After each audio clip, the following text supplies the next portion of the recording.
جی آپ کے سوال اور ہمارے جواب۔ السلام علیکم طلعت بھائی، کیا حال ہے؟ ٹھیک ٹھاک ہے؟ سب خیریت ہے؟ اچھا طلعت بھائی، میں نے آپ سے یہ پوچھنا تھا کہ عمران خان صاحب جب تقریر کرتے ہیں یا کسی صحافی کو انٹرویو دیتے ہیں تو کیا یہ ان کے جو بھی بولتے ہیں، جو بھی الفاظ ہوتا ہے، یہ بائی ریٹن ہوتے ہیں کہ ایسے جو منہ میں آئے بول دیتے ہیں؟ کیونکہ میں ان کا انٹرویو دیکھ رہا تھا، اس میں انہوں نے بولا تھا کہ جو حرام کھاتا ہے اس کو کینسر ہوتا ہے۔ تو کیا یہ سب کچھ لکھا ہوتا ہے کہ بس جو منہ میں کائنڈلی اس پہ روشنی ڈالیے گا؟ اللہ حافظ۔ انفارچونیٹلی ہے جی، یہ الفاظ جو ہیں وہ سوچ کے سفرا ہوتے ہیں، وہ ان کے نمائندہ ہوتے ہیں اور وہ از خود زبان سے ادا نہیں ہو جاتے۔ ذہن ان کو تلاش کرتا ہے اپنی تربیت کے مطابق اور اس کے بعد زبان سے ان کو ادا کرواتا ہے۔ تو الفاظ کا مسئلہ نہیں ہے، یہ ایک سوچ کا مسئلہ ہے، اور ہم بارہا یہ کہہ چکے ہیں کہ بولنے سے پہلے سوچنا چاہیے، اس کی امپلیکیشنز ہوتی ہیں۔ نہ صرف آپ کی شخصیت کے بارے میں لوگ جانچتے ہیں آپ کے الفاظ کی بنیاد کے اوپر، بلکہ آپ کی تربیت اور آپ کے مزاج کو بھی جانچتے ہیں۔ کپڑوں سے نہیں جانچتے ہیں، اینکوں سے نہیں جانچتے ہیں، وہ آپ کے قد کاٹ سے نہیں جانچتے ہیں، وہ آپ کے اعمال سے بعض اوقات بھی نہیں جانچتے ہیں، کیونکہ بعض اوقات اعمال جو ہوتے ہیں وہ بھی آپ کو دھوکہ دے سکتے ہیں اس انداز سے کہ آپ دکھاوے کے لیے وہ اعمال کرتے ہیں۔ الفاظ تواتر کے ساتھ جب ایک خاص سوچ کی عکاسی کرنے لگ جائیں تو آپ کی شخصیت عیاں ہو جاتی ہے۔ خیال رکھنا چاہیے، نہیں کہنا چاہیے۔ بیماری کو خدا نہ خواستہ اللہ کی طرف سے اپنے لیے امتحان اور دوسرے کے لیے عذاب کے طور پر نہیں بیان کرنا چاہیے۔ مصائب کو دوسروں کے کرتوتوں کے نتیجے کے طور پر دوسروں کے لیے نہیں بیان کرنا چاہیے، اور اپنے لیے جو ہے وہ جد و جہد کے حوالے سے نہیں بیان کرنا چاہیے۔ سوچ لینا چاہیے کہ کل کو حالات بدل سکتے ہیں، سوچ لینا چاہیے کہ انسانی جسم جو ہے وہ بہت کمزور ہے، اور جس توانائی دوائیوں کی مرہون محنت، جس توانائی کے اوپر ہم زوم کرتے ہیں، وہ کبھی نہ کبھی ہمیں دھوکہ دے جائے گی۔ تو پھر لوگ کیا بات کریں گے، اور جو آپ کہتے ہیں، جو آپ سنتے ہیں، وہ آپ کو واپس آ کے ہانٹ کرتا ہے۔ تو آپ تجزیے کے اندر اگر فوکسڈ رہیں اور ذاتی جو معاملات ہیں ان کو اتنا ہائی لائٹ نہیں کریں تو آسانی ہوتی ہے، لیکن ظاہر ہے اب کیا سمجھائیں، اگر اتنی طویل عمر گزارنے کے بعد نہیں سمجھے تو اب ہمارے کہنے سے تو نہیں سمجھیں گے۔ جی السلام علیکم طلعت بھائی، کیا حال ہے؟ خیریت ہے؟ ٹھیک ہو؟ ایک سوال پوچھنا تھا، یہ حنیف عباسی صاحب اور دانیال عزیز صاحب کافی عرصہ ہو گیا ہے، نہ کسی ٹاک شو میں ہیں، نہ سوشل میڈیا پر ہیں، بالکل غائب ہوئے ہیں، تو ان کا کیا مسئلہ ہے؟ آپ کے پاس کوئی اطلاع ہے؟ بہت شکریہ، یہ سوال تھا ہمارا۔ حنیف عباسی صاحب اور دانیال عزیز صاحب کے تو فیملی کے بہت ایشوز ہوئے۔ ان کی جو ہے وہ والد انتقال کر گئے، ان کی ہمشیرہ انتقال کر گئیں، ان کی والدہ انتقال کر گئیں، تو اور یہ سب کچھ جو ہے پچھلے 6 مہینے کے اندر ہوا۔ آخری جو 2 بات ہیں وہ تو والدہ اور والد کی، وہ تو ابھی حالیہ ہیں، تو شاید اس وجہ سے وہ جب اس قسم کے مسائل میں بندہ پھنس جاتا ہے، حقائق سے جو دو چار ہوتا ہے، تو پھر وہ سیاسی طور پر جو ایشوز ہیں وہ اس کو بہت ہی فروغی لگنے لگ جاتے ہیں، تو ترجیحات کا معاملہ ہے، تو اس وجہ سے وہ نہیں ہے۔ حنیف عباسی صاحب کا معاملہ دوسرا ہے۔ حنیف عباسی صاحب سے جب میں نے بات کی تو انہوں نے مجھے بتایا کہ میں اتنے عرصے سے سیاست کر رہا ہوں، لیکن اب میں اس بات کو سمجھ گیا ہوں کہ اس ملک کے اندر آئین اور قانون کے اوپر آپ عمل درآمد نہیں کروا سکتے۔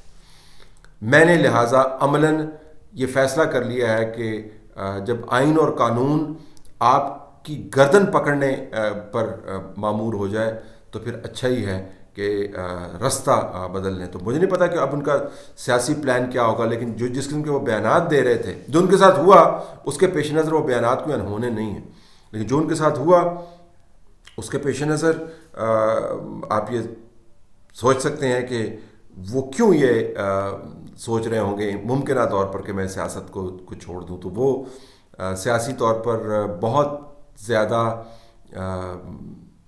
پریشان رہے ہیں اور ذاتی طور پر سیاست کی وجہ سے جن مصائب سے ان کو گزارا گیا ہے، تو وہ پلان ان کی حد تک کامیاب ہو گیا کہ ہم نے اس بندے کو یہاں سے فارغ کرنا ہے، کیونکہ شیخ رشید کو وہ چیلنج کیا کرتا تھا۔ تو جب ان کے ساتھ یہ کچھ ہو، ان کی فیکٹریاں بند کر دیں اور بچوں کے اکاؤنٹس بند کر دیے اور کوڑی کوڑی کا محتاج کر دیا، اور بڑے بڑے عہدوں والے لوگ جو ہیں صحافیوں کے ساتھ میٹنگ میں بیٹھ کے جب ان کے بارے میں گالم گلوچ کریں، تو وہ سوچتے ہی ہوں گے پھر کہ اگر ملک کے اندر ایسے ہی نظام چلنا ہے تو پھر اس سے لڑائی کا فائدہ کیا، آرام سے اپنا کام کریں اور باقی زندگی گزاریں اور دیکھنے دیں جو اس ملک کے اندر ہوتا ہے۔ تو یہ حالات بنے جی۔ ریاست مدینہ میں یہ ہوتا تھا کہ غریب کا بچہ جو ہے وہ سڑک پہ بھوکا مر رہا ہے اور ایک کتوں کو کھانا کھلا رہے ہیں 280 کنال کے گھر میں۔ ذرا بتائیے کہ ایسے ہی ہوتا تھا؟ شاید ہمیں یاد نہ ہو۔ السلام علیکم۔ جی ہاں، جو تصاویر سامنے آئیں وہ اس طرح سے حیران کن نہیں ہے، کیونکہ عمران خان صاحب کی جو الفت ہے کتوں کے ساتھ وہ کافی طویل ہے، اور ان کے یہاں پر جو کھلی چھوٹ ہے گھر میں کتوں کو، وہ بعض اوقات جو مہمان وہاں پہ جاتے ہیں ان کو بھی مہیا نہیں ہوتی، اور وہ الفت اور محبت اور قربت کا جو اظہار ہے وہ ایک ایسے طریقے سے کرتے ہیں کہ جس کو بہت ہی شوق ہو کتوں کا وہی کر سکتا ہے۔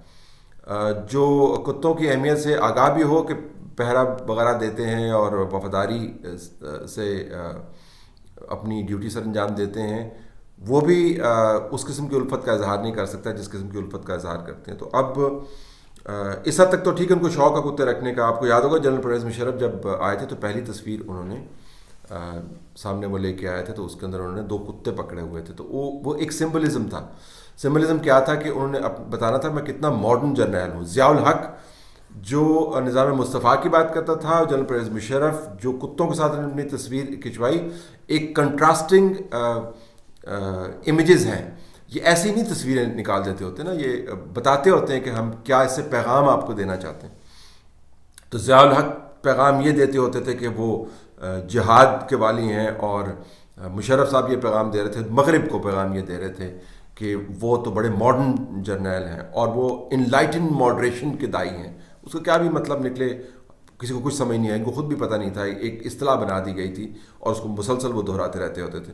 عمران خان صاحب نے جو تصاویر جاری کی اس وقت بھی ہمارا یہ خیال تھا کہ وہ بتانا ہی چاہ رہے ہیں کہ جی مجھے تو کوئی مسئلہ نہیں ہے، میں تو اپنے پسندیدہ کام میں مشغول ہوں، یعنی کتوں سے کھیلنا۔ جب اپوزیشن والے میرے خلاف جو ہے وہ لاہور کے میدان کے اندر مینار پاکستان کے نیچے ایک سیاسی سازش کر رہے ہیں، مجھے اس سے کوئی فرق نہیں پڑتا۔ اور بعد میں ایک بیان میں انہوں نے کہہ بھی دیا کہ میں تو آرام سے، آپ نے دیکھا ہوگا تصویریں میں نے نکالی کہ میں تو آرام سے بیٹھا ہوا تھا۔ تو وہ ڈیلیبریٹ تھا، یہ نہیں تھا کہ ان کو تصویر پسند آئی اور وہ نکال دی گئی۔ اور ایک تصویر کے اندر آپ دیکھ سکتے ہیں کوئی شخص ان کی تصویر کھینچ رہا ہے، اس کا سایہ جو ہے آپ کو گراؤنڈ کے اوپر نظر آ رہا ہے، تو وہ ایک سمبلزم ہے۔ لیکن جو سائڈ افیکٹ ہے اس کا، وہ تصاویر جو ہیں صرف اپوزیشن نے نہیں دیکھنی تھی نا، وہ عام لوگوں نے بھی دیکھنی۔ تو عام لوگوں نے دیکھا اور یہ سوال بنا کہ جس ملک کے اندر غربت جو ہے آپ کو ہر کونے کے اوپر نظر آ رہی ہو، اور جہاں پر لاکھوں کی نوکریاں چلی گئی ہوں، کروڑوں خاندان جو ہیں وہ قسم و پرسی کے اندر ہوں، جس کے کیپٹل دارالخلافہ جو ہے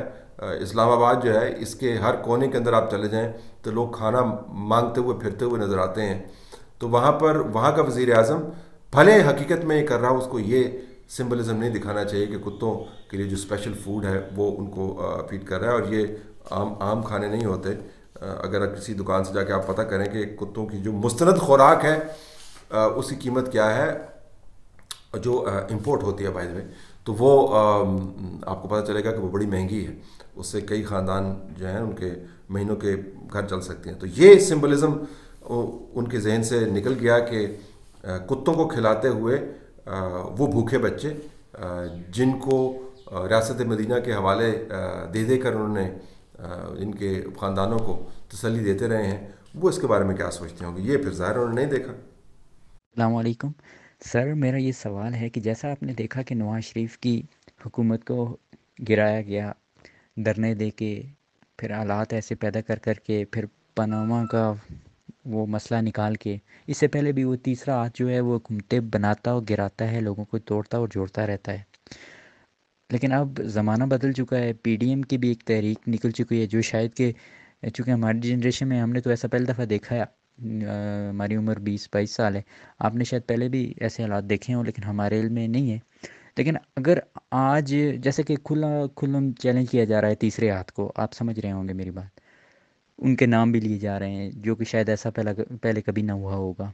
لیکن آج اگر یہ حکومت ٹوٹ جاتی ہے یا 2023 میں الیکشن ہوتے ہیں اور اسی طرح کی اپوزیشن کی تحریک بھی جاری رہتی ہے، تو اس حالات میں اگر اسی طرح ہی تیسرا ہاتھ الیکشن کروا دے جس طرح اس نے 2018 میں الیکشن کروائے، اپوزیشن جماعتوں کے اہم رہنماؤں کو نااہل بھی کیا گیا اور ان کو جیلوں میں بھی ڈالا گیا، ان کے لیے حالات کچھ اور تھے، پی ٹی آئی کے لیے حالات کچھ اور تھے، تو آپ سمجھتے ہیں کہ ایسا ہی دوبارہ ہو سکتا ہے جیسا وہ چاہتے ہیں کیونکہ ان کو مضبوط ہیں وہ ہاتھ، تو کیا وہ اپنی مرضی کی حکومت دوبارہ لا سکیں گے؟ اگر لاتے ہیں تو پھر پی ڈی ایم یا ان کی تحریک کا کیا بنے گا، یا اس سوچ اس نظریے کا کیا بنے گا؟ دیکھیں جی، مضبوط ہاتھ تو وہی ہے جو ملک کو مضبوط کرے۔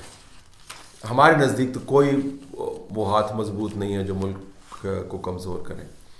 اور مضبوطی کا معیار کیا ہے کہ آپ نے حکومت کو گرا دیا اور حکومت کو چلا دیا، یہ کوئی مضبوطی کا معیار ہے؟ جب آپ کے ہاتھ میں تمام وسائل ہوں اور لوگ جبر کے نیچے زندگی گزار رہے ہوں، تو پھر یہ تو بہادری نہیں ہے کہ آپ آئین کو پامال کریں اور اس کے بعد حکومتوں کو نکالیں اور حکومتوں کو چلائیں۔ تو مجھے تو اس میں کوئی مضبوطی نظر نہیں آتی۔ اگر یہ مضبوطی ہوتی تو ملک کی مضبوطی کے طور پر نتیجہ خیز ثابت ہوتی، اور حالات آپ نے دیکھ لیں۔ آج کی بات میں نہیں کر رہا ہوں، تاریخ میں کبھی ایسا نہیں ہوا کہ ملک اس برے طریقے سے ڈیوائیڈڈ ہو اور بیچ میں جو مضبوط ہاتھ جو پل کا کردار ادا کرتے تھے وہ بھی کمپرومائزڈ ہوں۔ جس طرح آپ نے کہا کہ نام لیے جا رہے ہیں باقاعدہ، اور یہ مزید نام لیے جائیں گے۔ اس وجہ سے نہیں کہ آپ اور میں کہہ رہے ہیں، اس وجہ سے کہ لوگوں نے بہت کچھ سہا ہے اور اس امید پر سہا ہے کہ حالات ٹھیک ہو جائیں گے، تو حالات بدتر ہوئے۔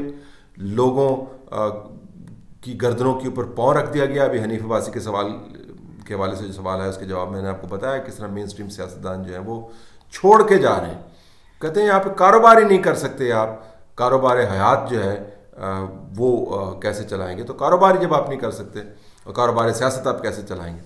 تو چھوڑ کے جا رہے ہیں۔ تو ملک کو آپ نے اسٹیبلائز نہیں کیا، آپ نے کھلونے کے طور پر لیا۔ تو کیا مضبوطی، کیا زوم ہے اس مضبوط ہونے کا جب ملک کو اس کا وہ نقصان ہو جو ہو رہا ہے؟